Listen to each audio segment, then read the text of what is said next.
In 2019, I was arrested by the Nigerian police. Let me not say arrested, I was harassed and detained. Here's what happened. One morning, I was on my way to work, got stuck in traffic. I looked at my car window, I saw a policeman controlling the traffic and then a commercial bike rider approaching. Suddenly, this policeman used his baton and hit the bike man while he was on high speed, and the bike man was carrying a passenger. They both fell and obviously got injured, so I had to get down from my car to help because nobody was attending to these people. When I got there, I saw that they were severely injured. I looked to my right. This policeman acted as if nothing had happened. He just went about his business. So I confronted him. I brought out my phone to record the whole situation. So I said, Oga, why now? These people are obviously injured. They're not even trying to get them help. And the police asked me, what's your business?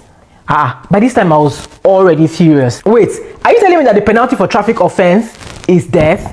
Why would you injure these people severely like this because of a traffic offense? Anyway, we got into an argument, back and forth, and the craziest thing happened. This policeman snatched my phone and I watched him take off. He took off, entered the bus, and he was gone. I had to ask around to find out where the police unit was, so I went there. Only for me to get there and I got harassed. I was asked to write a statement. I was threatened that I would be detained and put behind bars. Thankfully, on my way to the station, I had tweeted with my other phone about what was happening, where the police station was, the police officer's name. I had done all of those things. To cut the long story short, I was so fortunate to get out of this incident because of my thriving community. They had retweeted, and then the police station was being bombarded with calls from activists, the commissioner of police, the PR of police, even the governor's office called them. They did let me go at the end of the day. They gave me my phone and made me delete that video. Now imagine that I was somebody who had nobody.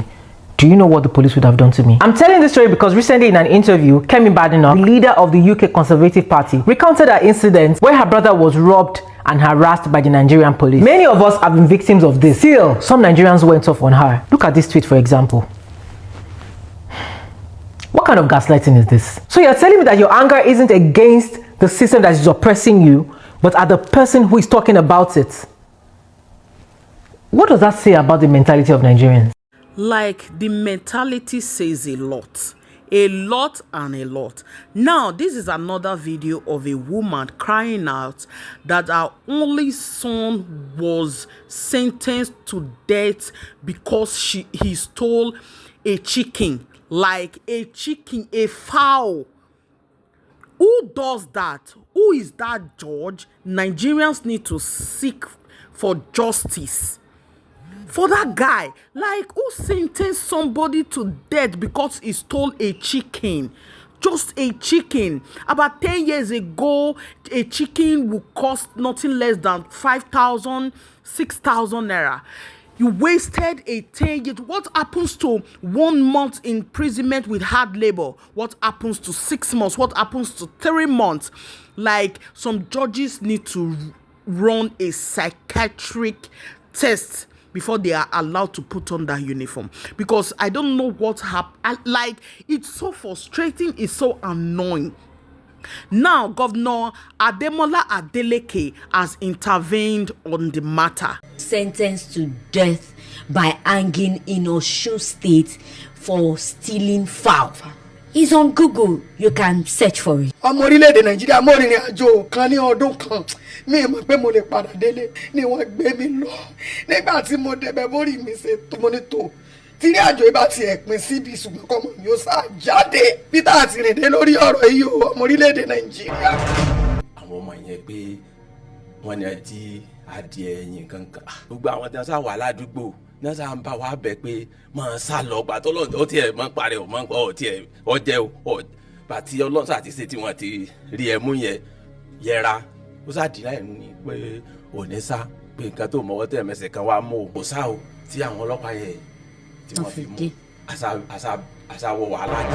Ó sá ń ka ìwé yẹn táwa náà dẹ̀ rí pé ó ń kàwé ní ó graduate níbẹ̀. bẹ́ẹ̀ pé àní owó lọ́wọ́. ẹ wá lọ sí fún graduation ni kí ló read medicine ló read ó read medicine lẹ́wọ̀n. ní dp yẹn bá ní kí n lọ wá 30,000 wá tí n bá fẹ́ kọ́ ọmọ mi rẹ̀wọ̀n lẹ́nu kan 20,000 sáà ní agbára pin dé àrí 20,000 bẹ́ẹ̀ lágbára. ní 2010 lẹ́ ń sọ yìí. pé kí n wo dáadáa o òun ò bímọ òyìnbó ṣàánú ló bá yà á. Gọ́fúnà Adémọ́lá Adélékè mo rawọ́ ẹ̀bẹ̀ sí yín kí ẹ fi ojú àánú kí ẹ fi wò mí torí ní ọdún tí wọ́n dá ẹjọ́ yìí ohun tí adájọ́ sọ ni pé lẹ́yìn ọdún 10 gọ́fúnà tó bá wà lórí ipò òun ló lè pardon ọmọ yìí. Ọlọ́run ni mo fi bẹ̀ yín, ìyọ́nú Ọlọ́run ẹ síjú àánú wò mí torí ọmọ kan oṣù. Mo wá mi kò gbìngbò tó dé, mi ò rí o, mo wọ́ ọmọ mi ò rí ẹyọ kan oṣù tí mo nílé, mi ò ní gbẹ́kẹ̀lé mi níbi kankan bí mo ṣe ń sọ̀rọ̀ ju ọmọ yìí lọ. Ẹ dákun ẹ síjú àánú wò mí, gómìnà wa, ọlọ́lá wa, aláṣẹ wa nípínlẹ̀ Ọ̀ṣun, ọmọ Odò Ọ̀tẹ̀ ni mí, ọmọ ìlú Ọ̀yàn, ẹ síjú àánú wò mí. Mo tún wá rawọ́ ẹ̀bẹ̀ sí gbogbo ọmọ orílẹ̀-èdè Nàìjíríà, gbogbo ìrànlọ́wọ́ tọ́lọ́ máa fún kálukú láti ṣe látìgbà tí mo ti máa rìn àjò ọmọ ìka, mi ò sọdún ayọ̀ rí o, kò sí kankan tí mo rí ṣe tẹ́gbẹ́ mi ṣe láyé tí mo ṣe, mi ò jẹ́yàn, mi ò bẹ́gbẹ́ pẹ́, mi ò lówó lọ́wọ́, mi ò ní sẹ́lọ̀, kò sówó tí mo lè dálẹ̀ lẹ́ tí mo lè rí ṣe o, mi ò rí kójọ, mo sì fẹ́ bẹ́gbẹ́ pé mo fẹ́ bá gbà mú kí n mọ́ bàa yẹ bọ́ọ̀tì kí n mọ́ wá yá sán, ẹ gbà mí o, ẹ gbà mí ọmọ orílẹ̀-èdè Nàìjíríà, má jẹ́ ń báyìí kú o, ìbànújẹ́ ò ní tọ́ sí yín o. This is too much. He has been there for 14 years for the allegation of stealing fowl. I'm not there, but we need your help. I'm begging you in the name of God. His Excellency Governor Ademola Adeleke.